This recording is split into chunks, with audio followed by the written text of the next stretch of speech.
খেলা জমে গেছে।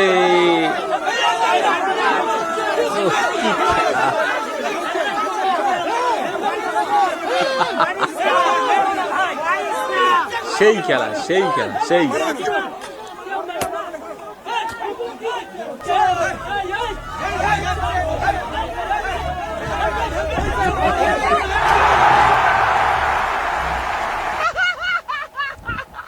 এই যে অভিষেক ব্যানার্জিকে যে পিটালো, মানে সেটা ভাঙান খেলা হতো, সব থেকে বেশি মজা লেগেছে লাস্টে একটা ছেলে যে বড় ধরনের যে একটা ইট না পাথর মেরেছে ভাই, ওইটা যদি হেলমেট না থাকতো তাহলে কিন্তু ভাই খবর খারাপ ছিল সিরিয়াসলি। মানে আমি ভাবলাম যে হঠাৎ করে যে একটা এত বড় পাথর চলে এসছে মুখের দিকে, আর ভাগ্যিস ভালো, মানে অভিষেক ব্যানার্জিকে থ্যাংক ইউ দেওয়া দরকার, মানে ওখানে যে সমস্ত লোকগুলো ছিল মানে ওরা একটা হেলমেটের জোগাড় করে দিয়েছিল অ্যাটলিস্ট, মানে মাথাটা বেঁচে গেছে, নাহলে ভাই ওই দিনে তোর অবস্থা খারাপ হয়ে যেত। যেরকম অবস্থা হয়েছে বিজেপির অনেক ছেলেদের এর আগে হয়েছে, তাদেরকে মেরে ধরে মেরেছে, ঘর ভেঙেছে, মানে শেষও করে দিয়েছে তাদেরকে একদম। তো সেই অবস্থায় কালকেও হয়ে যাচ্ছিল ওর লাইফ। ভাই এরকমটা হয়ে যাওয়া উচিত না। আমরা আশা করি, আমরা কামনা করি যে অভিষেক ব্যানার্জি যেন এরকম ধরনের কিছু না হয়, কিন্তু তারপরেও যদি এরকম রাস্তাঘাটেও চলে, রাস্তাঘাটে গিয়ে যদি মানুষকে মানে উস্কায়, মানে এর আগে তো উস্কেছে, ভয় দেখিয়েছে, তো রাস্তাঘাটে যদি একা পায় তো মানুষ ওকে তো মজা করবেই, মানে ওকে নিয়ে তো ভাই খাতির জন্য তো করবেই, ঠিক আছে। তো যাই হোক, চলো অভিষেক ব্যানার্জি দেখি তার মুখে কি বলছে সেটা আমরা একবার শুনে নেবো, ঠিক আছে। অভিষেক ব্যানার্জি বলছে যে কাল আমাকে মেরে দিত, ঠিক আছে। এবারে অভিষেক ব্যানার্জি যেটা বলেছে মেরে দিত, সত্যিকারে কি মেরে দিত সেটা ভাই দেখার বিষয় আছে। যদি সত্যিকারে মেরে দিত তাহলে তো ব্যাপারটা অন্যরকম হয়ে যেত। চল দেখি অভিষেক ব্যানার্জি নিজের মুখে কি বলছে। মারতে চাই, মেরে দিক, আমার মৃতদেহ উদ্ধারক এখান থেকে, কিন্তু আমি জায়গা ছেড়ে যাবো না। আমি সঞ্জুর বৃদ্ধ বাবা মাকে এই অবস্থায় ছেড়ে যাবো না যতক্ষণ না ফোর্স এসে রিকভার করবে। আমাদের এখানে যারা প্রতিনিধিরা রয়েছে, আমি বলবো থানায় আবার ফোন করে মেসেজ করে ফোর্সের জন্য রিকোয়েস্ট করো। যদি না পাঠায় হোয়াটসঅ্যাপ পাঠিয়ে এটা অন রেকর্ড থাকুক। পুরো ঘটনার ভিডিওগ্রাফি রয়েছে। আমি হাইকোর্টের দৃষ্টি আকর্ষণ করছি, আমি রাজ্যপালের দৃষ্টি আকর্ষণ করছি, দরজা ভাঙার চেষ্টা করছি, পুলিশের একটা লোক নেই। কি পরিস্থিতি হয়েছে আমি আমার কাছে সব রেকর্ড রেখে দিয়েছি। পুরো ঘটনাটা ভিডিওগ্রাফি হয়েছে। সাধারণ মানুষ অভিবাদন জানাচ্ছে, সৌজন্য বিনিময় করছে, নমস্কার করছে, হাত নাড়ছে। আর বিজেপির কজন গুন্ডা আমাদের দলের দীর্ঘদিনের সহকর্মী, সোশ্যাল মিডিয়ার অ্যাক্টিভ কর্মী, ওর বাড়িতে আমি এসেছি আমার সাথে দেখা করতে, পরিবারের লোকেদের সাথে দেখা করতে। আমি দেখা করতে পারবো না, বহিরাগতদের পারমিশন নিয়ে আসতে হবে। এই বাংলার গণতন্ত্রের নমুনা। জামা প্যান্ট কাপড় জামা, মহিলাদের জামা কাপড় ছেড়ে দেওয়া হয়েছে। আমি দেখা করতে এসেছিলাম, কিন্তু এই পরিস্থিতিতে আমি পরিবারের বৃদ্ধ বাবা মাকে ছেড়ে যেতে পারবো না। কিচ্ছু নেই। এবং আমার কাছে হোয়াটসঅ্যাপ রয়েছে, হোয়াটসঅ্যাপের কমিউনিকেশনের স্ক্রিনশট রয়েছে। দেখুন এখানে মিডিয়া রয়েছেন, তাও চাল ভাঙার চেষ্টা, ঘর ভাঙার চেষ্টা, দেওয়াল প্রায় ভেঙে দেয়, জানলা দরজা ভেঙে দেয়। আমি আমার কাছে সব রেকর্ড রেখে দিয়েছি। পুরো ঘটনাটা ভিডিওগ্রাফি হয়েছে, হোয়াটসঅ্যাপের মাধ্যমে জেলা পুলিশ সুপার, আইসি সবাইকে আগে থেকে অ্যালার্ট করা হয়েছে যে এখানে কিছু বহিরাগত লোকেরা জমায়েত করেছে, আপনারা ফোর্স পাঠান, ব্যবস্থা নিন। একজন পুলিশের প্রতিনিধি নেই, একজন। অভিষেক ব্যানার্জির কথা আপনারা শুনলেন। তাহলে অভিষেক ব্যানার্জি বলছে বহিরাগত লোক নাকি অভিষেক ব্যানার্জিকে আক্রমণ করেছে।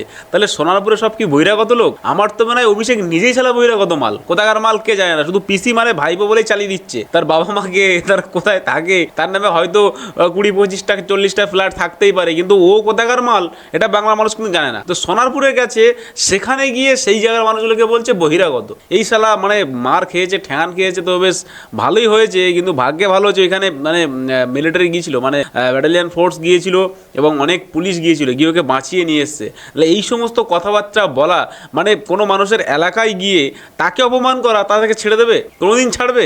কোনোদিন ছাড়বে না। মানে অত যে জনরোষ ছিল, ভাগ্যটা ভালো ছিল, মানে ওর ভাগ্য ফেভার করেছে যে ও কালকে বেরোতে পেরেছে ওখান থেকে, নাহলে ও কোনোদিন বেরোতেই পারতো না। কারণ মানুষ যেভাবে আটকে দিয়েছিল বা চারিদিকটা যেভাবে মানুষ আটকে নিয়েছিল, ও কোনোদিন বেরোতে পারতো না। ভাগ্য ভালো, ভাগ্য ফেভার করেছে, ওই জন্য বেরোতে পেরেছে। আবার তারপরেও সেখানকার মানুষের, সেখানে বসে সেখানকার মানুষকে বলে বাজে কথা বলছে, তাদেরকে অপমান করছে। মানে কত জঘন্য, কত ইতর, কত নির্লজ্জ বেহায়া হলে এরকম হতে পারে। যার কেরিয়ারে মানে কোনো রকমের খাটনি নেই, মানে কোনো রকমের কষ্ট নেই, শুধু সাকসেস, সেই মালটা, সেই ঢ্যামনা মালটা গিয়ে ওখানে মানুষকে বাজে কথা বলছে। খেটে খাওয়া মানুষ, যারা খেটে খায়, তোর মতো না চটি চেটে খায় না, জুতো চেটে খায় না, বুঝলি তো, যারা খেটে খায়, সেই খেটে খাওয়া মানুষগুলো তুই বলছিস কি বহিরাগত, নিজেই শালা বহিরাগত। আর তারপরে একটা কথা বলছিল যে ওখানে নাকি ওর দলের লোক হাত নাড়ছিল। আবে শালা টিএমসি বলে কিছু আছে? আর টিএমসি বলে কোনো পার্টি আছে কি পশ্চিমবঙ্গে, বা কোনো মানে দলের কর্মী আর আছে? সব সালা লেজ গুটিয়ে পালিয়ে গেছে, আর যারা ছিল তারা সব বিজেপিতে ভিড়ে গেছে, ঠিক আছে? তো সেটাই আমি বলবো, এই অভিষেক ব্যানার্জি এত নির্লজ্জ বেহায়া, মানে আর একটা সত্যি কথা বলতে এক তো মানে কাঁচা কাজ করেছে কালকে, কি দরকার ছিল ভাই তোর বাইকে করে যাওয়ার? তুই তো জানিস যে মানুষ রেগে আছে, যখন তখন খেলাতে পারে। মানে এর পিসি মানে ভাবে হয়তো যে আমরা বিশাল বড় সেলিব্রিটি, বিশাল কিছু করে ফেলেছি। মানে এখন ভাই তোর আর তোর পিসির মানে কোনো মূল্য নেই রে ভাই। মানে একটা সাধারণ মানুষ, তার থেকেও তোদের মূল্য কম। সাধারণ মানুষ রাস্তায় গেলে কেউ কিচ্ছু বলবে না, তাকে মানে বাজে কথা বলবে না, চোর বলবে না। তোরা গেলে তোদেরকে চোর বলবে, তোদেরকে জুতো মারবে, তোদেরকে ঝাঁটা মারবে। মানে বুঝতে পেরেছি যে রাস্তার কুকুরের থেকেও তোর অবস্থা খারাপ। তো তোরা ভাই জানিস তো সব কিছু, জেনে শুনে কেন তোরা এগুলো করছিস? আবার শুনছিলাম নাকি দিদি বলছে যে আবার নাকি 2 তারিখ থেকে কী সব মিছিল ফিছিল শুরু করবে। তো তোমরা দেখো 2 তারিখ থেকে যদি মিছিল ফিছিল শুরু হয় না, শাটার কাট বাড়ি খাবে। মানে এরা যা মার খাবে ভাই, আর কি বলবো। কোনো বিজেপির লোক কিছু বলবে না, সাধারণ জনতা, সাধারণ মানুষ লাঠি সোটা নিয়ে, ঝাঁটা জুতো নিয়ে ঠিক রাস্তায় লেবে পড়বে। মানে এদের পুরো শেষ করবেই। মানে আমার যা মনে হয় টিএমসি বলে কিছু রাখবে না, কারণ টিএমসি যেভাবে মানুষকে শোষণ করেছে, মানুষকে তোষণ করেছে, তো এইভাবে টিএমসি আমার মনে হয় না পশ্চিমবঙ্গে থাকবে, ঠিক আছে? টিএমসি পুরো শূন্য করেই ফেলেছে, আর শূন্য হয়েই যাবে। কারণ কে আবার একটু ঘটনা দেখলাম যে কল্যাণ বন্দ্যোপাধ্যায়ের মাথায় নাকি ইট না পাথর মেরেছে। কল্যাণ বন্দ্যোপাধ্যায় খুব চুতিয়া, মানে 1 নম্বরে যদি বড় চুতিয়া থাকে কল্যাণ বন্দ্যোপাধ্যায় কিন্তু একটা আছে। তো আজকে দেখলাম কল্যাণ বন্দ্যোপাধ্যায়কেও হালকা পাল্লা দিয়ে দিয়েছে। আর একটা আমার আছে কুণাল ঘোষ, এই কুণাল ঘোষ আর কন্দাল বন্দ্যোপাধ্যায়, এই মাল দুটোকে একটু সাহায্য না করতে পারলে আমার মনে হয় না যে টিএমসি যা মানে আর কি এগিয়ে যাবে। এই দুটো মালই এখন বেশি ফুটকি পাই করছে, ঠিক আছে? কল্যাণ বন্দ্যোপাধ্যায় আর কুণাল ঘোষ, এই দুটো দিয়ে তৈরি মাল, এই মাল দুটো খুব কাঠি করছে, ঠিক আছে? তো এদের এই কাঠি করা বাংলা মানুষ দেখছে, ঠিক আছে? বাংলা মানুষ এখনো পর্যন্ত দেখছে। অনেক প্রেস মিটে যাচ্ছে গিয়ে, তারা অনেক মানে ভুলভাল প্রেস বাইট দিচ্ছে। তো মানুষ যখন একবার খসে যাবে না, আমি বলে দিচ্ছি এই কুণাল ঘোষ এবং এই কল্যাণ বন্দ্যোপাধ্যায়কে বলে দিচ্ছি যে ভাই সাবধান হয়ে যা। তোরা যদি এই যা করছিস, তোদের কিন্তু ভাই পদে মানে পেছনে আর কি গরম করে রড ঢোকানোর জন্য কিন্তু মানুষ ব্যস্ত হয়ে গেছে, ঠিক আছে? সাবধানে থাক, তোরা রাস্তাঘাটে কম বেরো, তবে বেশ ভালো থাকবি এবং সুস্থ থাকবি, ঠিক আছে? কালকে এই ঘটনা ঘটার পরে আমাদের পিসি কি বলছে, চলো আমরা দেখবো আমাদের পিসি কি বলছে। আমার মনে হয় দিল্লির বিজেপি নেতারাও এত খারাপ নয়। এখানে যা চলছে, ও সারা শরীরে রক্তের দাগ আছে, বুকে আছে, আমি নিজে দেখেছি। আমি যখন অ্যাপোলেও গিয়েছিলাম, হাত পায়ে আছে, গা বমি বমি করছে, মাথা ঘুরছে, প্রেশার ফ্ল্যাকচুয়েট করছে। এই অবস্থায় ডাক্তাররা কিন্তু ছাড়তে চায়নি, কিন্তু তারা বাধ্য হয়েছে। তার কারণ তারা তাদের চাকরি খেয়ে নেবে বলেছে অথরিটি। তাহলে বুঝতে পারছেন, আমার সামনে ফোন করে সেট করছিল ডিসি সাউথ। এত অমানবিক, আমার কোন দেশে আমরা আছি? একটা সরকার পরিবর্তন হয়নি, জোর করে লুট করে লুটেরা সরকার। এত গুন্ডামি, এত গদ্দারি, এমনকি অমানবিক ভাবে যদি কেউ হসপিটালে ভর্তি হয় তাহলেও তাকে ট্রিটমেন্ট করা যাবে না। তাদের পরিবারে যদি এ ধরনের ঘটনা ঘটে তখন কি হবে? চিরকাল তো একজন চেয়ারে থাকে না। আমার মনে হয় দিল্লির বিজেপি নেতারাও এত খারাপ নয়। এখানে যা চলছে, আর তার মধ্যে সিআইডি দেখাচ্ছে, লজ্জা করে না? একটা মানুষ কষ্ট পাচ্ছে, আপনারা সবাই দেখেছেন কিভাবে মারা হয়েছে। আর যে পাথরটা ছবি আমাদের কাছে এসছে, যদি ছুটতো আর ওই লোকাল ছেলেরা যদি একটা হেলমেট না দিত মাথায়, তাহলে স্পট ডেথ হয়ে যেত। খবর ছিল। আর সেখানে মজা করছে, চ্যাংড়ামো হচ্ছে। কিসের সিআইডি? কোন পলিটিক্যাল পার্টি লেজিসলেচার মিটিং এর ফরওয়ার্ড করেছে, জেলে যাবে পার্টি সেটাকে বলেছে, পিকারি বলে দিয়েছে লোকসভা ওদের অ্যাসেম্বলি থেকে, যে পার্টিকে দিয়ে এন্ডোর্স করে নিয়ে আসুন। তাই ও একটা ফরওয়ার্ডিং লেটার করেছে। আজকে আমার বাড়িতে গেছিল সিআইডি নোটিশ টাঙাতে। এই সিআইডিকে আমি দেখেছি কাওয়ার্ডের মতো ঘুরে বেড়াতো। আমি চাই না ওরা কাওয়ার্ড হোক, আমি চাই ওরা শক্তিশালী হোক, আমি ওদের রেসপেক্ট করি, কিন্তু আমি দেখে নিয়েছি এদের এরা কি কি করতো আমাকে যেন নতুন করে না বলে। তারপর অভিষেকের বাড়িতে গেছে, ও ছিল না, ও তখন বেলেঘাটায় ছিল, আপনারা জানেন না, যে প্রোগ্রাম ছিল। তারপরে সোনারপুরে গিয়ে ঘটনা ঘটেছে। সিআইডি কে বাজে কথা বলছে, সিআইডি কে কাওয়ার্ড বলছে, মানে বুঝতে পারছেন এই পিসি ভাইপো এত উচ্চিংড়ে, এত অসভ্য, নির্লজ্জ, বেহায়া, মানে এরা পুলিশকে তো আগে জুতো বানিয়ে রেখেছিল, এখন সিআইডি কেও চাইছে জুতো বানিয়ে রাখ। কিন্তু ভাই সিআইডি তো জুতো বানিয়ে থাকবে না, সিআইডি পুলিশ এখন তো সবই আর কি নিজেদের স্পিডে কাজ করছে, মানে নিজেদের মানে উদ্যমে কাজ করছে, কারো তো হাত বাঁধা নেই। কারণ পশ্চিমবঙ্গ সরকার বলে দিয়েছে যে পুলিশ তার নিজের মতো কাজ করবে, পুলিশের কোনো রকমের বাধ্যবাধকতা নেই, পুলিশ তার নিজের মতো সঠিক কাজ করবে, যেন ভুল কাজ না হয়। ভুল কাজ করলে পুলিশের তখন আচ্ছা করে গুতন দিয়ে দেবে, ঠিক আছে। সঠিক কাজ করা দরকার, এবং সঠিক কাজ সেটা কিন্তু দেখবে গভর্নমেন্ট, অবশ্যই দেখবে যে হ্যাঁ এটা সঠিক বিচার করেছে। যখনই দেখবে যে পুলিশ কোনো পক্ষপাতিত্ব করছে, তখন পুলিশেরও কিন্তু খবর করে দেবে। তো যাই হোক, একটা সময় যেমন পুলিশকে আঙুলে করে নাচিয়েছে আমাদের পিসি, এখনও চাইছে যে পুলিশকে নাচাতে, সিআইডিকে নাচাতে। তো সিআইডি পুলিশ থোড়ি না আপনার কথা শুনবে পিসি।